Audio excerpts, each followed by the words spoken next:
Hey everyone, this is Sarah. Just wanted to take a moment to hop on here and mention that you may have noticed that in the last couple of days, you now have access to bonus episodes that you couldn't access before. This is not a mistake. As Labeled Organizing is growing, we are now moving to another hosting platform. And as a perk, all of you get access to all of the bonus episodes that I have recorded in the last 2.5 years. This isn't going to last very long. All of that bonus content will eventually move to another subscription platform. But in the meantime, if you haven't listened to any bonus episodes, or if there are older episodes that you wanted to go back and listen to and they were moved to bonus content because they were aging out, now is your chance. Today is Wednesday, July 22nd. You will have until July 31st to access this bonus content. So if I were you, I would take advantage of it. If you're not already following us on YouTube, please make sure to do that, as well as Labeled Organizing on Instagram. Without further ado, here is the episode.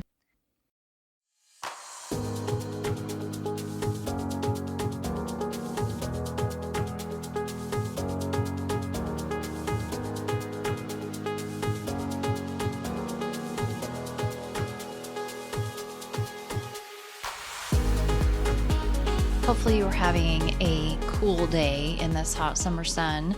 We just did some errands and it was very, very hot. The Target parking lot was just repaved and I wore black today. So when I had to run in my return to the store, I felt like I was literally an egg being cooked on a frying pan. It was so hot, but that's okay. Today I want to talk about elevating and separating.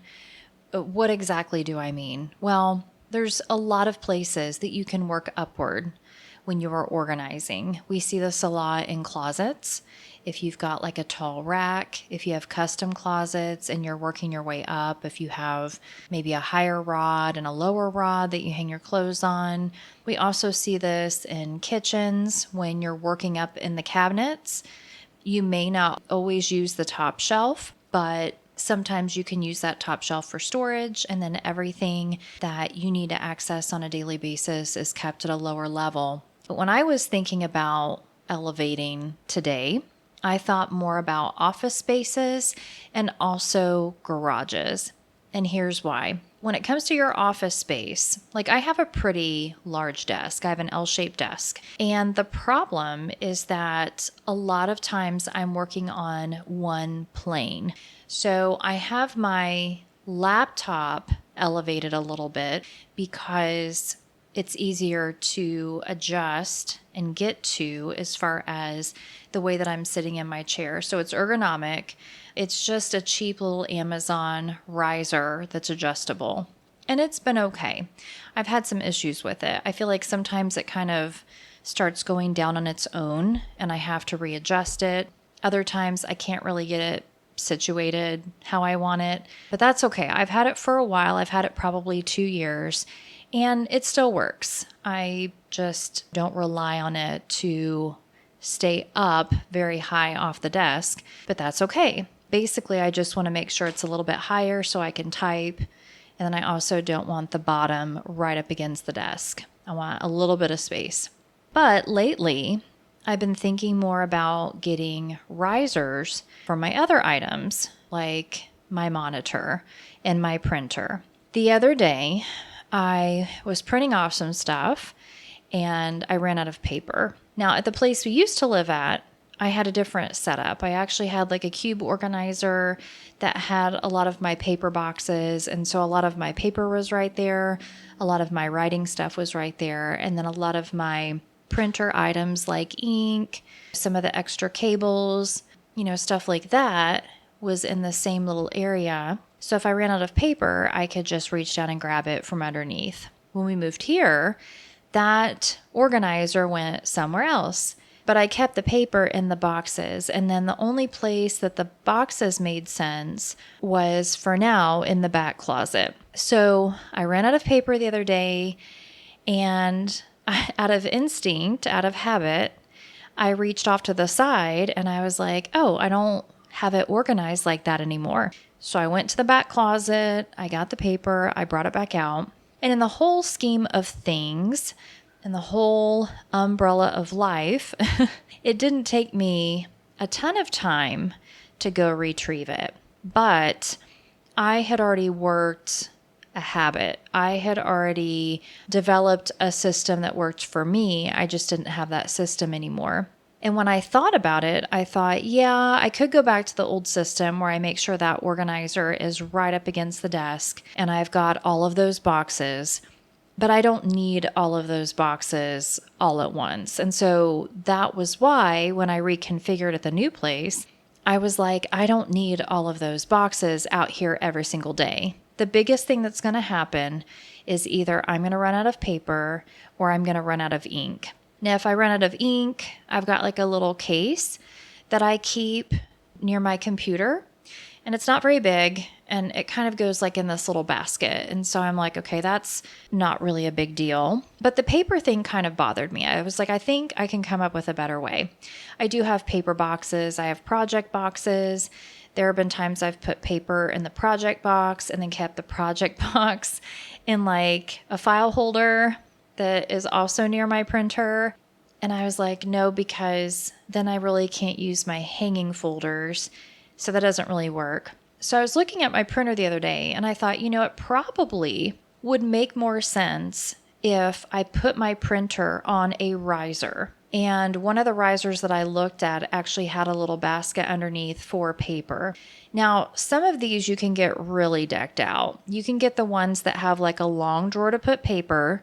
Then there's another drawer that has more compartments that you can put tons of supplies in. Some of them even come with cups that hang off each side so you can put pins and tape and all that stuff. If you literally want to keep everything really tidy, like if you don't want your desk to be cluttered at all, I think that would work because you could technically keep almost all of your office supplies right there under your printer. It would literally be in one spot. You could elevate your printer, have everything underneath, and then the rest of your desk space would just be cleared. And then if you got another riser, if you had like a monitor, then whatever would go under that, if I'm done for the day, technically if I did that, I could push my computer mouse and the mouse pad under that riser, because the other riser I was looking at for my monitor wouldn't have a drawer. It would actually be open underneath. So I thought, well, what if I elevate the printer? Then I've got printer paper.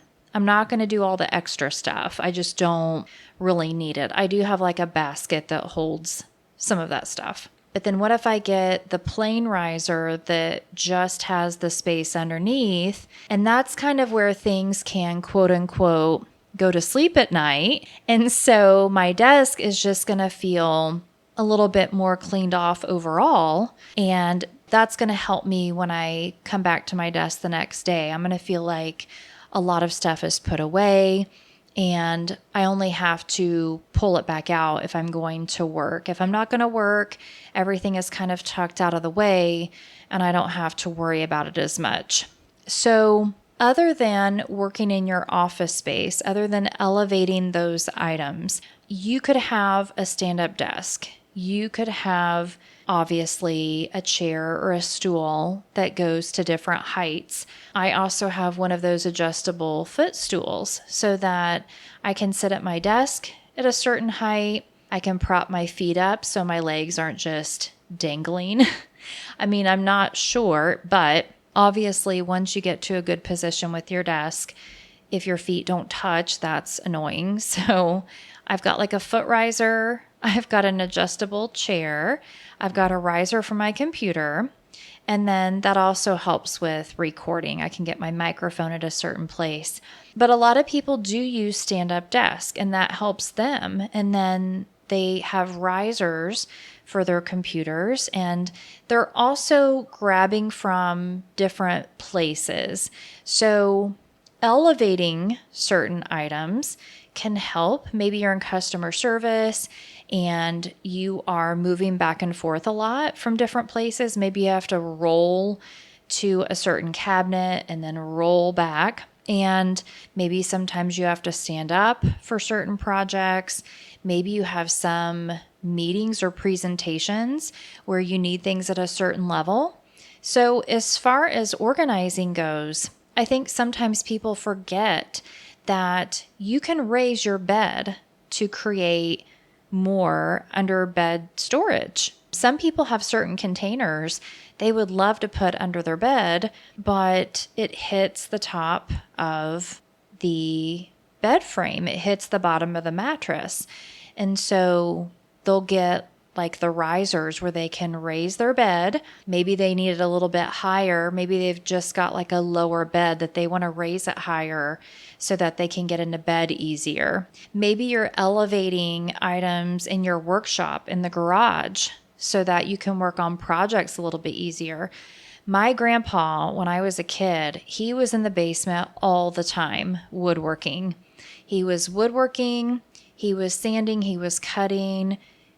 My grandmother did a lot of the painting. They made like wood products. And so he would do a lot of the staining. He would take stuff up to her. She would paint. I remember my grandmother and my mother would put a lot of projects on like baking sheets, and they would have baking sheets on the dining room table. And, he would bring everything up and put it on the table. And then my grandma would say, do you want to make a little bit of money and paint some of these blocks for us or paint some of these signs? And so they would have me paint like the solid color on the wood blocks. And then my grandmother would go write something on it, or she would paint something specific on it. But he had all of these different risers. And I think when if you've watched different woodworkers and people that have worked with their hands, I think that there are a lot of people that understand that sometimes if you get something to a certain height, it's easier to work with. People who work with tools, maybe you're working with pegboards, maybe you're working with different racks. People who do sewing and design. I used to have a kids brand. I've talked about that before. So there was a certain height that would help me if I needed to switch out my thread really quick. So I had certain organizers that were kind of built up, or I would actually stack them in order to be able to reach them better. Now, this episode is titled Elevating and Separating.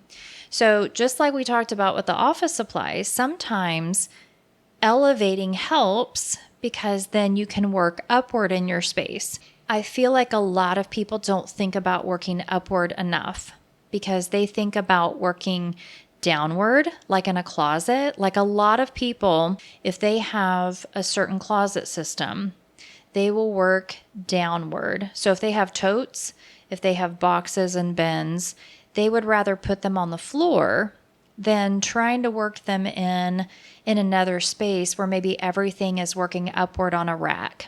So if I go into a closet, and trust me, I am going to come back to the garage stuff in a second. If I go into a closet and I see a lot of stuff sitting on the floor, one of my first questions is, does this stuff actually belong in this space? Is this all clothing? Is this all shoes? What is this stuff? And a lot of times, if there are totes on the floor with lids, people will say, oh no, that's a project I'm working on, or that's extra kitchen stuff, or that's memorabilia. And then I'm wondering, why is it in your bedroom closet where you're supposed to be getting ready? And they often say, well, I just didn't have room anywhere else. And so part of the solution, and this is what I encourage people to do, is if they do have a basement or a garage or a spare bedroom that doesn't have something like a bed in it. Like if you have a spare bedroom and you don't want it to be a guest room, you want it to be for storage. I encourage people to get racks and have them go all the way around the perimeter. Now, you don't have to go all the way around. You don't have to line every single wall.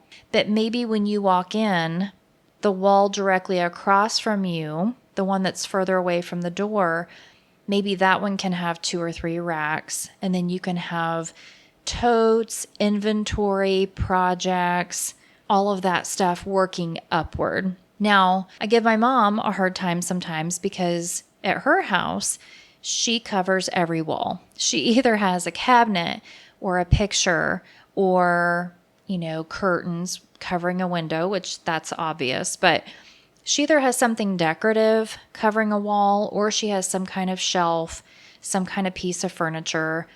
And it can be very cluttered in terms of the space. It almost feels claustrophobic and overwhelming. So what I encourage people to do is if you are going to try to pack in a lot of stuff to one room, try to pick one wall or a wall and another companion wall, almost like an L shape.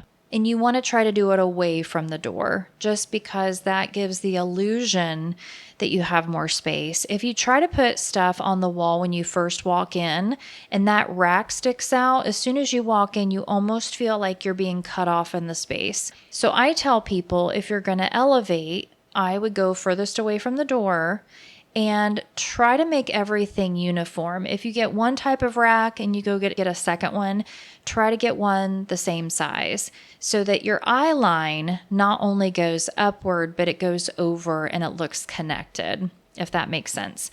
Now, as far as separating everything, once you go upward, then you say, okay, what all am I going to put on these shelves? And that's where totes come in. That's where separating items into different totes and labeling them helps. If you're not a big fan of labels, but maybe they're clear totes and you can see in them, then separating things into different totes to where once you go in, you know exactly what tote to go to if you need an item. Same thing with the garage. If you need a certain tool, if you need sports items, they're in a certain tote. If you need winter stuff, it's in a certain tote. If there are certain tools that you use maybe seasonally, maybe there's landscaping stuff, yard work type items like gloves or smaller tools, you can put them in their own tote. And so that's why it works really well in garages to elevate. And it's not just working upward. Like I said, you could have different items up on stools. You could actually have different little tables. You could have stuff on desks. I've talked about that before, where sometimes people will take a desk, and then we used to have hutches when I was a kid. And if you don't know what a hutch is, like a desk hutch, basically if you have like a wood desk, there would be a tiny wood item. It would almost be like cubes that would go on top of it, and it would have compartments. And so if you're sitting at a writing desk and it has a hutch, it's basically going to be near the back part of the desk. And then people would put like their Post-its in there or their correspondence, like their thank you cards and pens and paper. And I think when we got away from the typical like secretary role, I think a lot of people did away with those. I think a lot of people went to writing desk where it's like, okay, I just need to sit down and write, but I don't necessarily need a place for stamps. I don't need a place for a stamp with an ink pad, things like that. So I think that the hutch is something that may end up making a return, because if you have a desk and there's a hutch that goes all the way around, like if you've got all that storage where you can put stuff in the cubbies, you can set stuff on top like decorative, and then you've got a riser where you've got your monitor on your riser, you've got the storage underneath, you have a different kind of riser for your printer, and that's where you put your paper, then you really don't need a lot of stuff underneath. Some people get very cluttered underneath a desk. Like I said, they work downward. So then their legs really don't have a place to go if they're working at their desk. When you try to clean, you try to vacuum, you're running into stuff. If you do have to keep something under your desk, like if you have an old school computer and it still has like the floor unit that has to go under there, you want to make sure you do have space for stuff like that or cords. Some people will do like a little rolling cart, and if it's short enough, they can tow it away, like underneath their desk. They can stow it under there. But I think for the most part, if you can keep the area underneath your desk open and work upward, then it's not going to physically be in your way. If you can do that in your closet where when you walk in, you can see the floor. I think psychologically being able to see the floor is important. And then separating things outward. So you're going to work upward, you're going to elevate a lot of stuff, and then you're going to try to separate as you're working upward so that everything is not necessarily out of sight, out of mind, but maybe it is on a different plane. Maybe it is up higher so that when you're trying to do your actual task, it's not in your line of sight. It's actually up higher. And again, you don't really want it down lower because you could be working and then you are either tripping over something or you can't push your chair in under your desk, or you go into change in your closet and you've got stuff spilling over where it's stacked and maybe it's too heavy, or you've just got so much stuff that it's kind of spilling out into the area where you need to be able to stand and get dressed. So elevate, separate. When in doubt, I always say, remember, the answer is always less. If you can get rid of something, that's great. Whatever's left,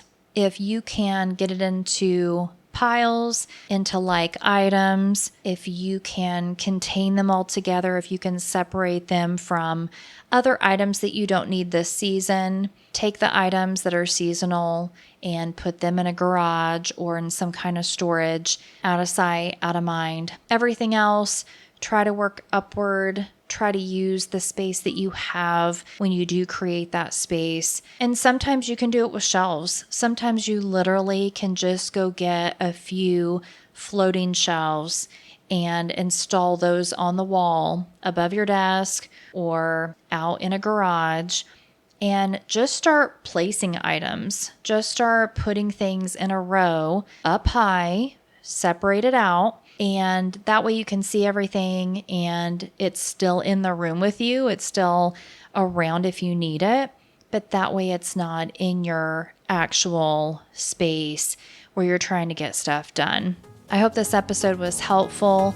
Please make sure to follow us on YouTube at Labeled Organizing and Instagram at Labeled Organizing. We do have a new website coming.